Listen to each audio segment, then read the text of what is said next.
love the jacket. Thank you. I love it too. How often do you break it out? Not as often as I thought I would. I think the last time I wore it was, I wore it in Abu Dhabi a couple of weeks ago, but I wore it on Halloween. My daughter Poppy wanted to be Galinda from Wicked, so I was the Wizard of Oz, and he wears a green jacket, so thought it was appropriate. But I thought I'd never take it off, but you sort of, it becomes normal, and but it's always a nice excuse to put it back on. Adam, in polite company, what's the most fun you've had with your jacket through the years? Well, it's a few years ago since I got to wear it around like Rory did, but I brought it down here, and that was a lot of fun. I actually just like kind of leaving it over the back of the couch at home when I was there, and guests had come over and they couldn't believe the green jacket was just lying around. It's just such a fun thing to have for this year while you're the champion. Min, is it something that you aspire to? Does it have a hold on the new generation as it has done so many before? Exactly. I don't know why I'm here. But yes, of course, hopefully one day. Rory, first impressions of Royal Melbourne? We've seen you attracted a good crowd even on a Monday and a Tuesday. Yeah, it's like, I think the golf here in the Sandbelt in Melbourne is some of the best golf in the world, and I've only played Kingston Heath and Huntingdale really, so to get a chance to at least play the front nine today at Royal Melbourne was a real treat, and I've watched plenty of tournaments there over the years, and it's amazing. It really is such an iconic golf course, and yeah, I can't wait to get started this week. What are the qualities that you are looking forward to seeing and you've had your first little glimpse of? Yeah, I think the greens are very undulating. You can get some very interesting hole positions. Honestly, not too dissimilar to Augusta National, some of the greens. And then just the bunkering and just the visuals as well. It's such a different style of golf here than sort of around the rest of the world. And hopefully, as the weather continues to get better as the week goes on, we can get some firm and fast conditions over the weekend, which is, I think, what everyone wants. So the Sandbelt well, Adam. What is it that most appeals to you as you've played it in various guises through the years? I think it really just gives you a lot of options to play shots, and you risk a lot if you're aggressive and want to fire near the pin. You can play conservative and leave yourself a challenging putt. And you kind of just have to really manage your game very well. A little bit like Augusta, same designers of the golf course, but a little bit like the links as well. There's a lot more strategy involved on the Sandbelt than we usually play week in and week out on the tour. And Min, for you, what has the Sandbelt meant to you? I mean, it's special. It's special. I don't get to come to Melbourne too often, but the last time I played was Master of the Amateurs, an amateur tournament, maybe 8-10 years ago. And yeah, just special to be in front of these guys and play with them. And yeah, it's nice to be back in Melbourne and playing in front of the home crowd. Is it something, Rory, that you've always wanted to do, play the Sandbelt here? Yeah, absolutely. I played the Aussie Masters in 05 and 07 at Huntingdale. And I'm saying that I played the 05 Australian Open at Moona Links just down the road, but not quite the Sandbelt. So yeah, and then all the other Aussie Opens I've played have been in Sydney. So yeah, it's nice to be back in Melbourne, and it's great that the tournament's going to be here for the next couple of years. I think there's a standing invitation to head down to Rosebud Country Club if you want. Good memories. I think I won I think it was a 7-way playoff for 4 spots. But yeah, I mean, that summer in 2005. I played qualified for the Australian Open at Rosebud and did Moona Links. Played the Dunes Medal, and then played the Aussie Masters as well. There are plenty who play the Dunes Medal in this room. But yeah, just I feel like Australia has been such a big part of my golfing journey, and it's always great to come back. You are bound together in Australian Open history as well. You've both won it, but 2013. And just going back and watching that final stretch, so obviously these things break both ways, is an incredible turn on 18 For you, Adam, how do you reflect on that 2013 finish in Sydney? Not so positively, really.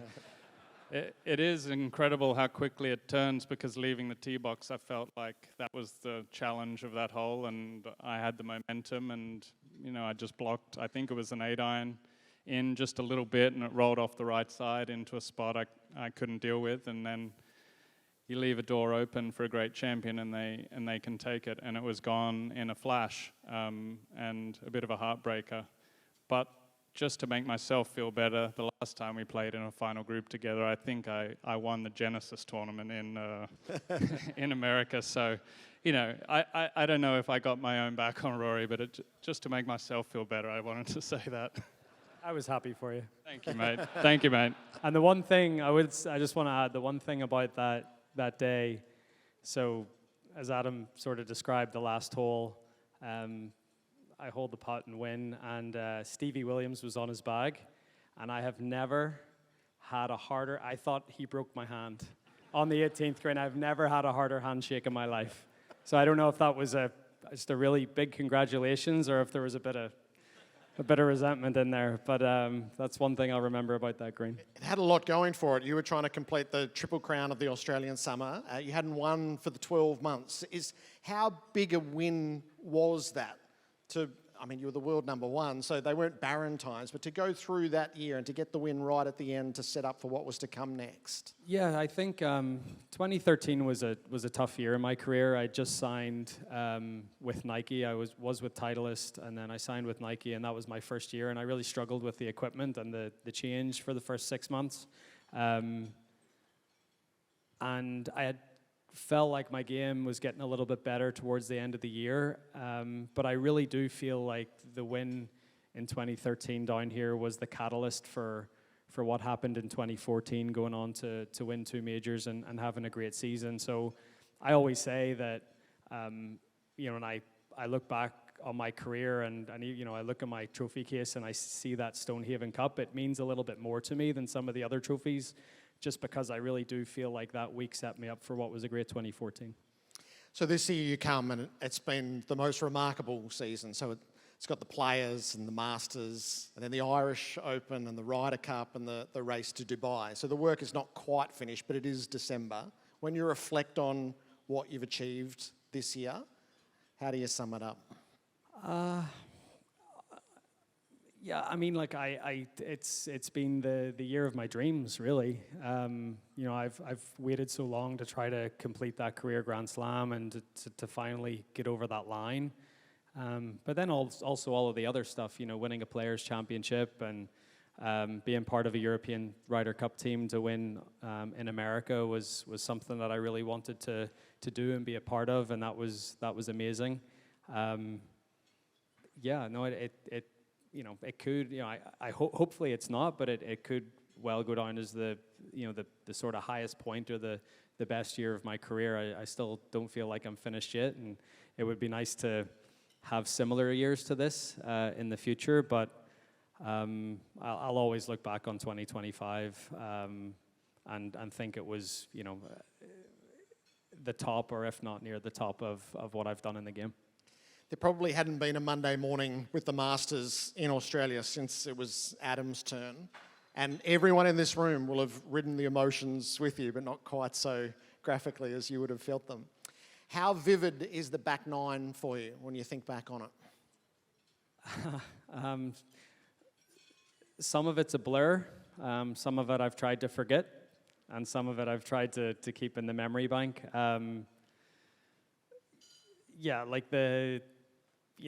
Whenever I go back and I watch the highlights of the back nine, I sort of fast forward through 13 and 14. I just sort of like to watch the good bits. But it's I can still I remember the feeling over the shot on 15, and I do. I remember all of it. I've tried not to watch it back too much because I feel like when you watch it back a lot, you don't remember it through your eyes and through your feelings. You remember it through watching what you've seen on TV. So I've tried not to watch it back too much, but every time I see sort of that scene on the 18th green, it still gets me a little emotional and choked up because when you've wanted something for so long and it finally comes, and just that release of emotion, very, very cool. So 15's the shot of a lifetime, 17 is go, go, go, 18's into the sand, and then you have to go to the playoff hole. We did ride the emotions with you.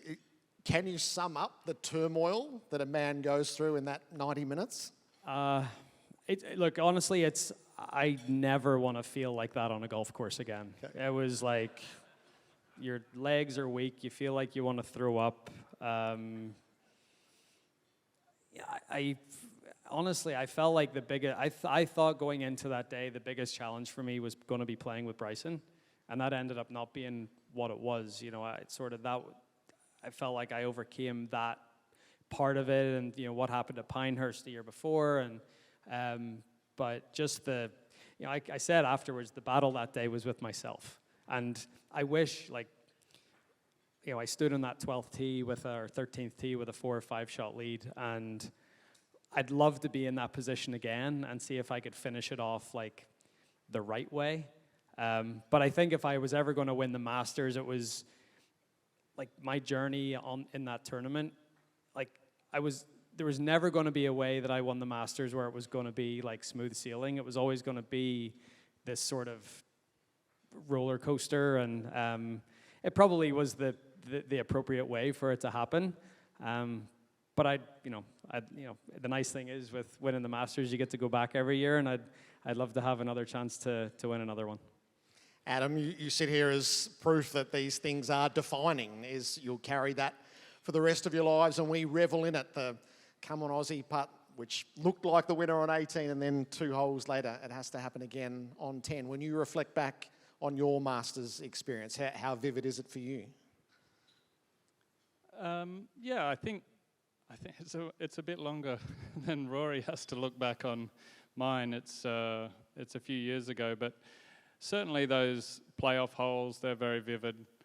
The one thing I really remember and probably really helped me, I came from a very different position than Rory in that tournament. I never thought about winning until the 17th fairway that day. I was kind of trailing and just chipped away and found myself with the lead on 17, and that's the first time. And luckily for me, it was late in the day and I managed to hold it together, because it's not easy to keep it all together, even playing well in these situations, and the pressure and your expectation of yourself and fulfilling your dreams and all this kind of stuff you're fighting all that somehow to get it in the clubhouse. And but the playoff, going down 10, every time I walk down 10 now, I can take myself back to that playoff. It was low, cloudy, rainy, but it felt a little bit like a football match at that point. It was raw golf fans out there just loving this battle, and we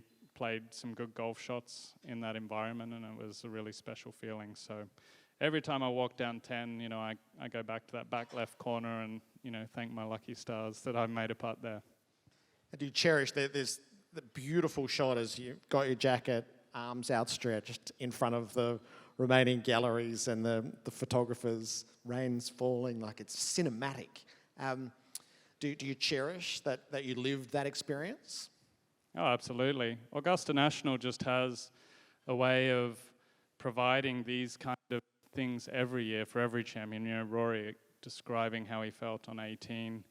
It was so late in the day when the playoff finished for me, there was a presentation ceremony, or a traditional one, and Bubba and I walked out, there was no formalities, and Bubba just placed the jacket on me late and somehow got that shot, and it's an incredible shot that, I have at home hanging up. Yep. It's really unreal that was the shot I got from winning the Masters. Earlier this year, you win in Houston, your first win on the PGA Tour, and you have to live the experience. Water on 16 over the back at 18. The commentary is made of the right stuff. What's a moment like that worth to you as you lay the foundations on your career? Yeah, same kind of. It was a dream of mine to win a PGA Tour tournament. These guys have won, 80 combined, so 1% there. Mostly Rory. No, it was a special feeling.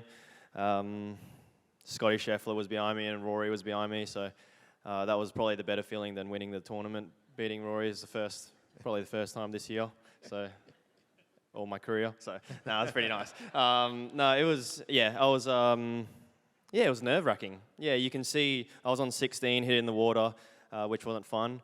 But again, wanted to throw up. You know, one of those drives, you've been driving it so well, and then just a little slip, and you're in the water. And these guys are breathing down my neck, and it just got really tense and really close. And it was nice to get the trophy at the end. A lot of emotions kind of relieved then, and it's just something that you've dreamed about and worked hard for. What do you go through in the aftermath of a breakthrough win like that? Couple beers, I think. I mean, it's so exhausting. Like even having, you want to celebrate and go out. I live in Vegas now, and I flew over there, and it's like you have no energy to go out. But just reflecting and, just give yourself a pat on the back and have a nice sleep, I think. What about when all your dreams come true, Rory, and that ambition to join the Big Five, and you join Gene Saracen and Ben Hogan and Gary Player and Jack Nicklaus, Tiger Woods, and now Rory McIlroy? What's it like when all a man's dreams come true?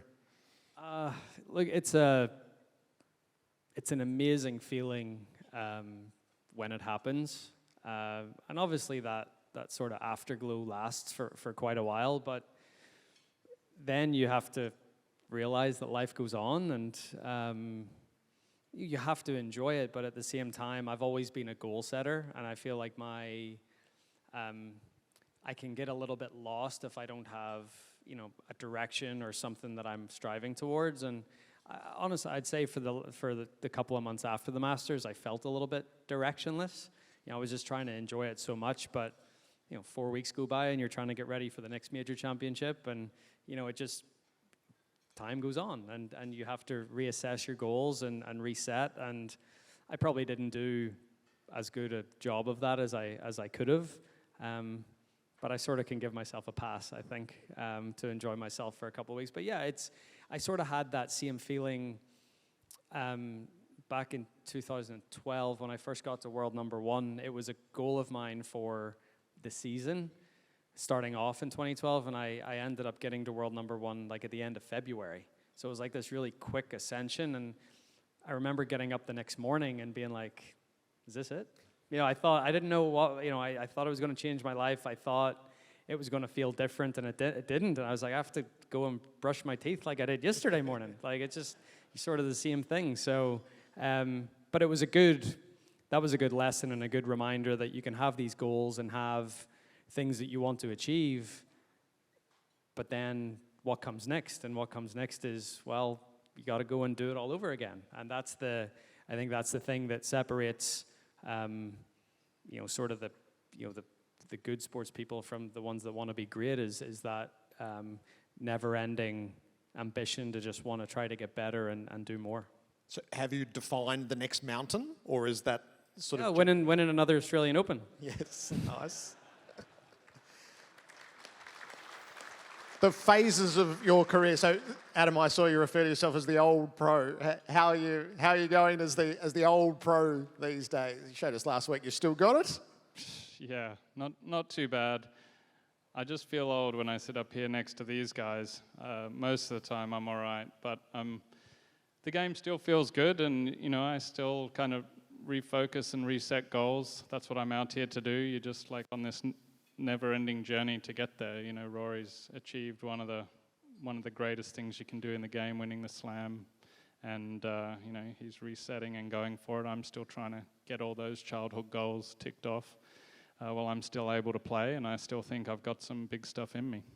95 consecutive majors speaks of excellence and endurance. Does the quest for 100 majors to play in a row, does that mean something to you?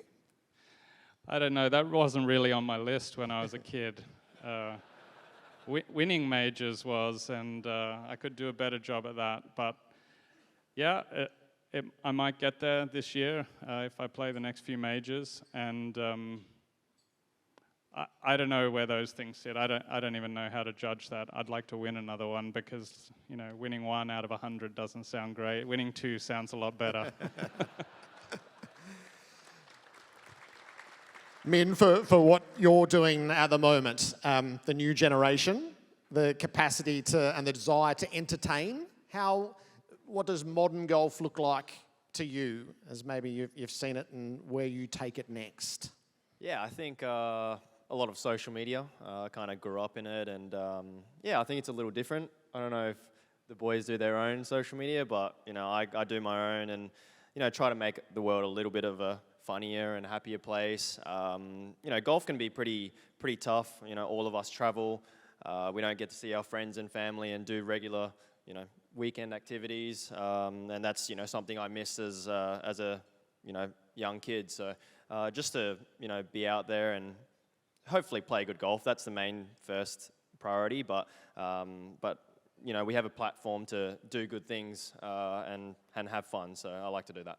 You got to be careful with Min because you go out to dinner with him and then the next minute you're on TikTok or Snapchat or something.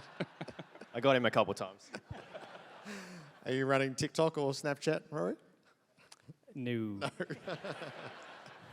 I'll make sure not to be going to dinner with Min. Your phase, so by choice, by thought, you've become a statesman for world golf. How have you found that through what have been pretty tumultuous times?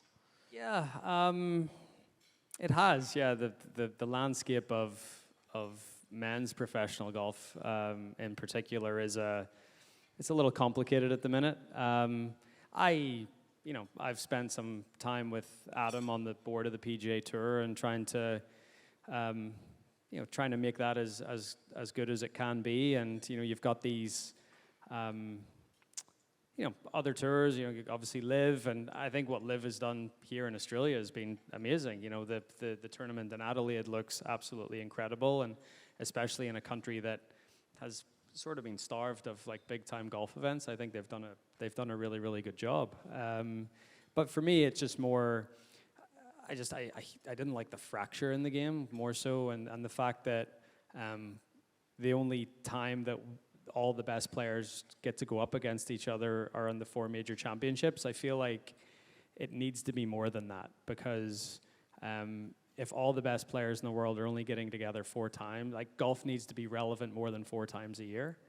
And that's my big concern.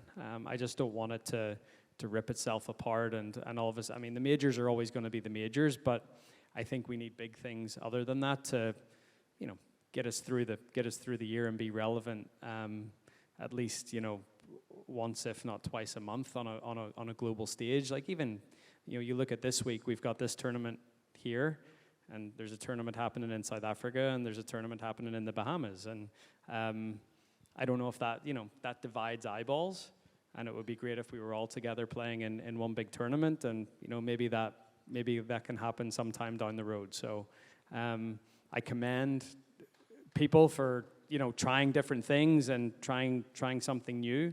I don't think golf was broken to begin with, but you know, hopefully we can get there. But it has been a complicated time, and but I think everyone just wants to see the best players in the world compete against each other. So the choices that you make are significant. Your presence this week is, you won't be oblivious to it already, but wait till you see what happens Thursday through Sunday. You're about to experience the best sporting city in the world, and you're going to be its darling. National Opens. So you played in India earlier this year, you win the Irish Open, you're here for the Australian Open, which you've won before.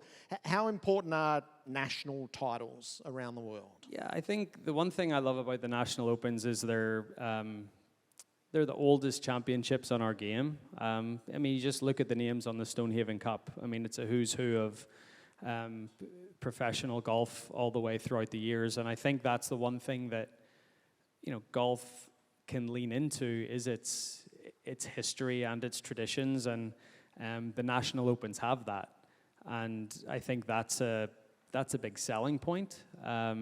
And if we can somehow elevate those, you can see it with what the RNA and the Masters are doing by giving some of these National Opens spots in the Open Championship and in the Masters. And I think the support of those two organizations can only be a good thing for elevating the profile of some of these great national opens. The Australian Open for you, Adam. So you've won it. You've finished runner-up 3 times since you last won it. How are these legacy pieces to play in the National Open year on year? Yeah, it's a huge tournament for an Aussie. Growing up, watching them being played at Royal Melbourne, it's been so long since we've played a National Open here, so this is going to be one of the highlights of my career, really. I think back to the President's Cup at Royal Melbourne a few years ago. There's such strong memories for me, so I'm building this up to be a big weekend here this week. No matter how I play, hopefully really well, but you know, I think it's going to be a great week, and they mean so much. I've won the Aussie Open, and that's sits right up there in my accomplishments. I've won the Singapore Open a few times, and there's just a sense of pride winning a national championship. It means so much to that country, whether it's the country you're from or not. You know, you take that responsibility on to represent them well for that year. You're the champion. So I think this week you were lucky with a great field and Rory here and Min, and we're going to be playing together the first couple rounds. So we're in for a big week, and I'm going to savor every moment of playing our National Open at Royal Melbourne. Do you remember the winning putt? Like, it's iconic what happened in '91, isn't it? It's a 40-foot winner? Yeah, big one. Yeah, radar. Yeah. No, I do. And, you know, they're those strong memories from, like, my junior days of watching these guys play and, you know, prominent names coming down to play in Australia throughout the 90s, and they have always, but you know, that's what I remember, so it's great. We have these guys here this week and some kids out there watching. You know, it's going to have a huge impact on them no matter what happens. And Min, for you, so tied third a couple of years back, what does the national title mean to you? Yeah, it means a lot. Like they said, it's just lots of pride in it. You know, obviously growing up in Australia and, you know, living here, it's nice. It would be nice. Not much to say extra, but it'll be nice. Is it a trophy you'd like to have your name etched on before you're finished? Yeah, of course. Yeah, Rory had to make it harder coming over, so yeah, no, it'll be fun. It'll be fun. Fun week. It'll be hectic, and yeah, hopefully one of us are holding it. Are we sharing any local knowledge with Rory, or are we just find your own way? He knows too much. I'm sure he gets all the help. I've actually been thinking about reaching out to a couple of people, but then I'm like, maybe they don't want me to know. So you know, I played the front nine today. Hopefully, I'll figure out the back nine tomorrow. So, just in your brain, when you start to picture Thursday, Friday, and beyond on the holes you've played, and then having a look, what do you go through? What do you compute? Everyone in this room plays golf. A lot of them will have played this course. Yep. They won't do it the way you do it. But how will you go about solving the mysteries of Royal Melbourne? Yeah, it is. It's a very, as Adam said, it is a very strategic golf course and positional golf course. It's quite short by modern standards, but I think with how well designed a lot of the holes are, there's not a huge opportunity to hit driver. So, you know, really positioning your ball off the tee. And then really getting to know the greens and knowing, you know, what pins you can go at, what pins you have to stay safe. I'll probably still be learning as I go on Thursday and Friday, but obviously these guys have played it a little more, so I can sort of, you know, try to follow what they're doing a little bit on the course as well. But yeah, it's very strategic, very positional. I think you can get yourself in a lot of trouble very quickly if you're not careful.